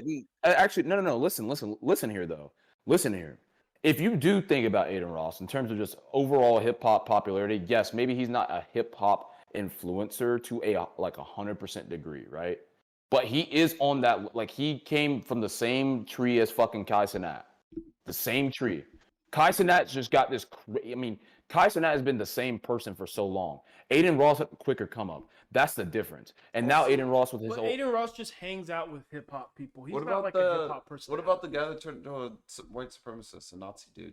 Adam 22? He's in Adam the, 22. He's 19 on the list. Oh, And number but, 19. but he should be kicked off the list just off the fact that he completely fired his whole black the staff Nazi shit. and is on some Nazi, Nazi shit. shit. So he's just a culture appropriator. But like I agree with you. I didn't mean to cut you off, but I No, go agree ahead. with your top three though, Mike. I think that Charlamagne the God is definitely like you. I think you're right. They definitely went off of like podcast. Because Joe Budden obviously has the most. I think it genuinely is the most popular podcast on about hip hop stuff right now. Oh yeah, he's But a let alone pioneer of that- hip hop podcasts. Like he's been doing Yeah, it for the and last then- 10 years, pretty much. And then academics has to be right up. He cannot be dropped below 3. I have him at 2, and then I would put Joe Budden at 3 just because it's Joe Budden. Like literally, I remember in my family group chat, like my family, like extended family. I got women and men in here like 50, 60 years old talking about Joe Budden. Like that is some crazy influence to getting these old people to be on that set. And then I hate to like be this guy. Not hate to be it because I honestly don't really care. But like they got Nardwuar at 22. Let me just go and like explain something to you guys about wow, Nardwuar. Really? I didn't know he was on the list. 22. If you put Nardwuar that low, that's the most disrespectful shit I've ever seen. And then dude. Sway, they got Sway and Nardwuar 22 and 23, bro. Oh, I know 22 and Sway. 23. Bro. Like if you're talking about you got Sway at 23, brother. 23. Why does Nardwuar, Like- why does he deserve to be up higher? I don't even. Because he is the hip hop deep dive. He Yeah. Wow, voice cry. He goes in and he learns like all the obscurities of the Everything. people he interviews. Everything. Like he knows everything. Yeah, but like how like He's an appreciator of the person he interviews. Yes. but niggas ain't checking for his Exactly. shit like that. Like I've never watched any of his shit. Nah, I think bro, the only but one you I've been got- seeing no. is J. Cole's like, nah, bro. I'm not Lil Uzi. I'm like, Yo, No, he's scaring the cats, Mike, you can't get out of this, bro. Like you need to go. Like I'm dead ass after this. When you get a chance this week, No, you need I to know look his at a shit, multitude bro. of- I know his shit. But no, it's not. But the thing Okay, is, you it's can- not that. You pocket watching, you can figure out all his deepest secrets. Congratulations. What they got to do with hip hop? No, bro, but that's the thing. It's like you understand hip hop is built for everyone. It's supposed to be built for everyone, right? Yes. Everyone. Yes. So why is hip hop dominated by black men and women only, and black men and women of typically it's hood stature? Because we Quote, built unquote. every fabrication of hip hop. But why is it from the hood? Why's it got to be hood? Because the hood niggas So, built it. Listen here. Think about it. Like for all the people that are like research junkies, like love like this stuff like that. That is their end. That's what gets them interested. You have to appreciate guys like I don't have a like, problem that's with what- that. But that's not hip hop. You just like there's Angela nothing about- Yee. Angela. Oh my god. Oh. there's he's not doing hip because you can go on an interview and like I found out this about blah blah blah blah and they're like holy shit like how do you know that? But But it's it's more than not that. just like Those are one. just, like, the It's clips not that get the. Yeah, it's just he actually like the way he connects with artists and the way that he can he can literally if you get on a Nardwuar like video or whatever, that can straight up blow up your career completely. Like it's yes, if you get on Joe Budden's or if DJ Academics talks about your shit or whatever, yes, that'll blow you up too. But I'm being 100% with you. Like So to you put think Nardwuar that the below, people above him, you think he deserves to be above no, Big Boy, Anthony Fantano? I don't think Big Boy should be. You don't I think don't think Big don't say you don't think Big Boy should be. No, I don't think Big Boy should be that low. I'm saying I think they put Well, I him mean, way everybody lower can't be in the than- top 10. But it's all no, I know that, and I know it's a lot of also recency bias too in generalization because these people are active, but there are people that less like Sway is definitely lower because Sway doesn't have those clips like he used to have with the Iggy clip. Get that shit off the airwaves. That shit is god tier. I don't care. That's the funniest clip I've ever seen in my life. And if y'all haven't seen it, you need to like go and watch that shit now. And Adam 22, like you said, he needs to be off this fucking list. Like he doesn't. This place. Nadeska, Alexis. What? You're telling me Nadeska Alexis. Do you know who Nadeska Alexis is? No. Exactly. Like that's how I felt. That's how I felt when I read it. And you want to squeeze in Nardwuar at 22 and then put Sway behind this woman too. No disrespect to her. She doing her thing. She making her bread. But it's just disrespectful. It's disrespectful for them to be that low. I can't even tell you where they need to be, but they don't need to be that low. Both of them and Big Boy. Those They're in the three. top 25 for hip hop media personalities. Ain't no one being disrespected. It's a saturated market, bro. It's not fucking hard to be in the top 25 if you got something that's a It's little not bit. hard to be in the top 25. No. Listen, it's not hard to be in the top 25 when it's a saturated market. If all you need is something to be unique about you and what you do, that is it. That is it. And that's the reason they put these people up because they have uniqueness and their popularity has shown via Instagram, Twitter followers, YouTube, Spotify, That ain't no Apple. walk in the park. No, it's not a fucking walk in the park. If it was a walk in the park, we'd be millionaires right now. From freestyling on Sway's show. A lot. Yeah. I'm not arguing Sway. Oh. But I'm saying you're in the top 25. Y'all are acting. Like do you know how 25 is many people disrespect. are in the hip hop You know who world, Andrew? the hip hop Do you know who media Andrew? space? Do you know Do you know how many do you know good who people Andrew? are in the hip hop media space? Not a lot. Yes, and I don't Yeah. think there's a 25. disrespect to A be in the lot. top 25. I think I don't think- 25 is I don't think- disrespectful because I don't think there's I think 25 is good disrespectful. people. Facts. I agree. No, I don't. 100% agree. I think y'all are. I think a lot of it is just that you're uneducated. Like we might. I be don't know all uneducated of them. these people. I So- don't know all of them. I ain't gonna lie to you. I don't know all of them. Like I don't know Jason Lee personally. I don't. I just don't. I've seen like him. I think I've seen him pop up and like about random shit here and there. Because Like, here's the thing what about hip hop that most people don't understand, and it's a reason why when people say Eminem's the greatest rapper of all time, that hip hop people will tear your ass up. Hip hop does not care about corporate America numbers. That is not what hip hop is. Hip hop is culture influence driven. If you are not moving the streets, if you're not moving black people, then you did not move hip hop. The reason why, you'll get hip hop old heads who will say Eminem's not one of the top rappers is because ain't no one in the hood putting on Eminem, blasting that shit, playing music.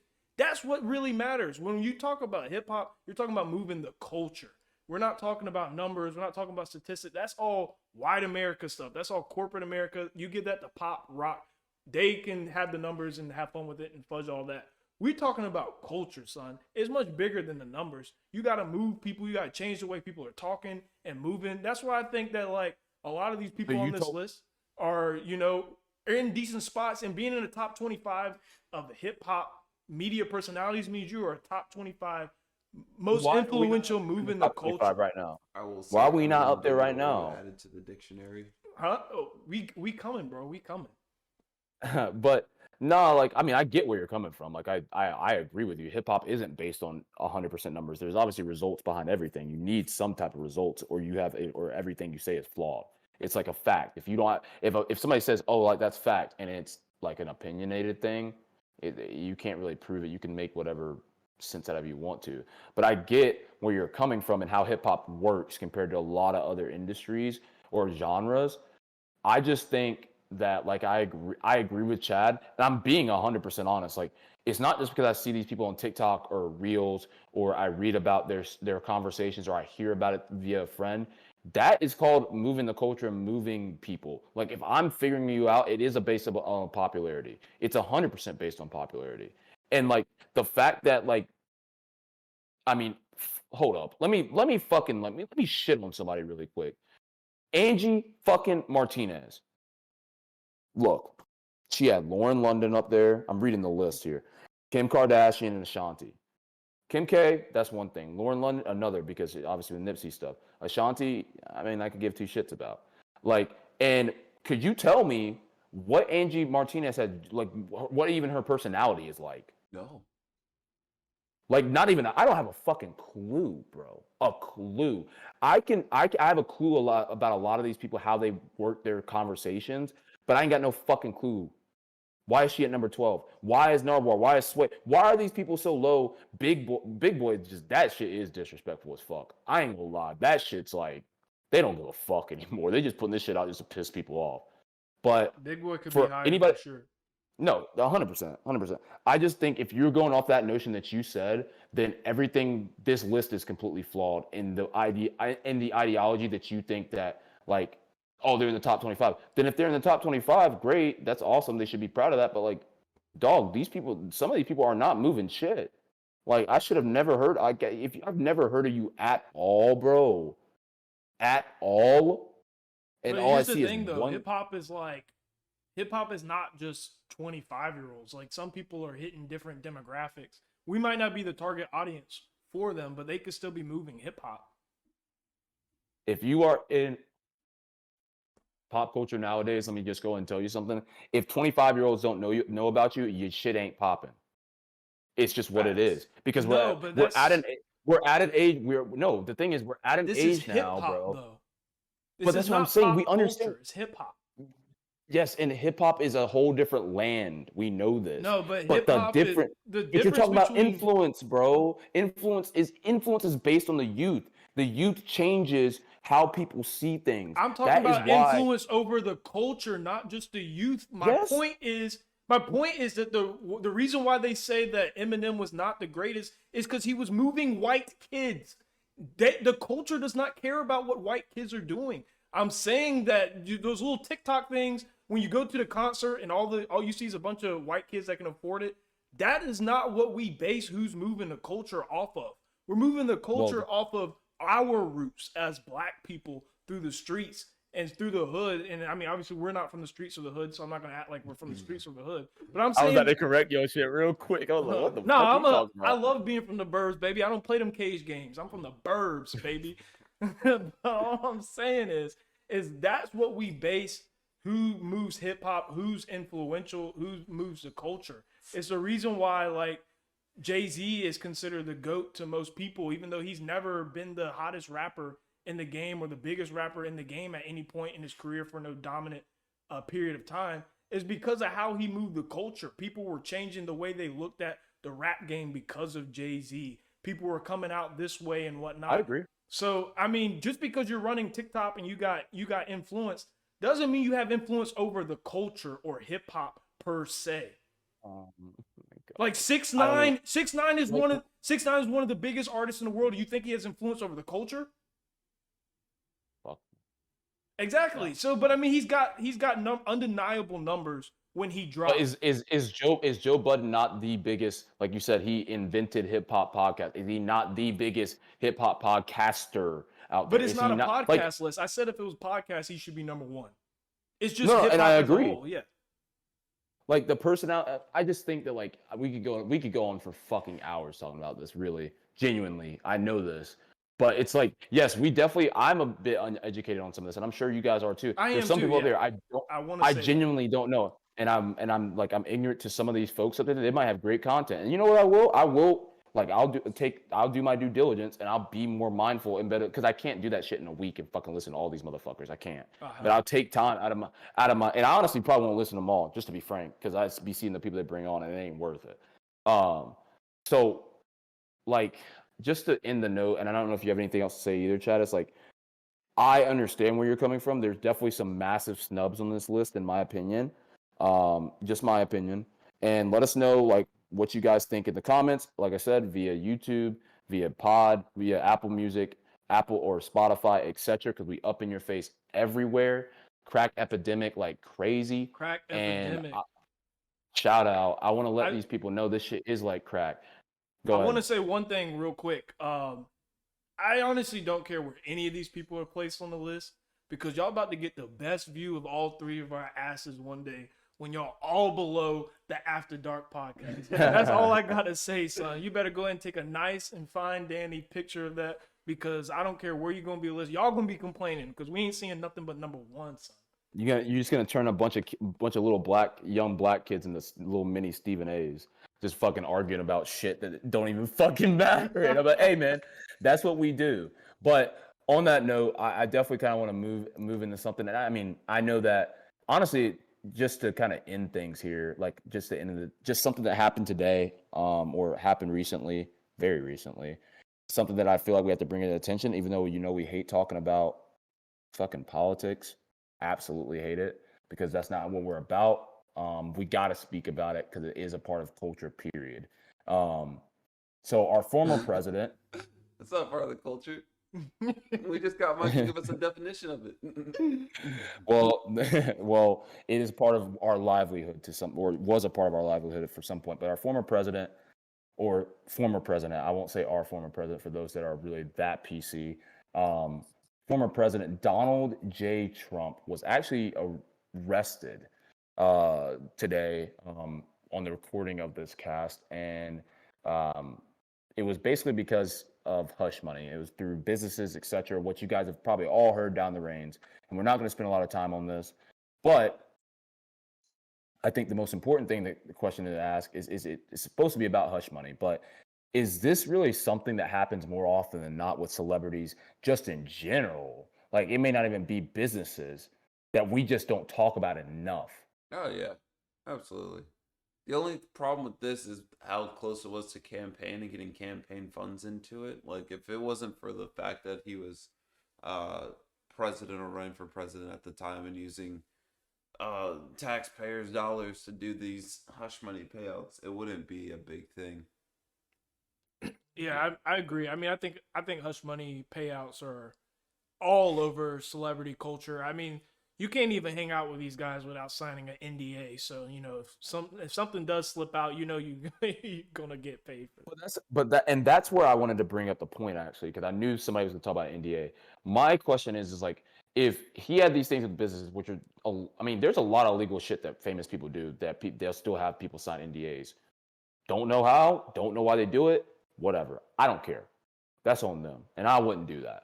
But I mean, maybe I would if I was like fucking Drake and I was just like, yeah, like if I was one of those guys. But aside from the point, like I think that the bigger question, like I said, is like, does this happen more often in more critical situations or more critical instances where maybe people's livelihood is at stake, that type of shit? Because I mean, if we're talking about fucking white collar crime.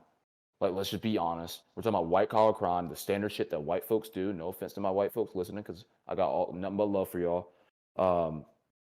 But I think that like if you're not going through the proper precautions, is maybe something that he slipped up on to make sure you're not getting hoed out of like a campaign or hoed out of your own like getting put in handcuffs, cold as hell.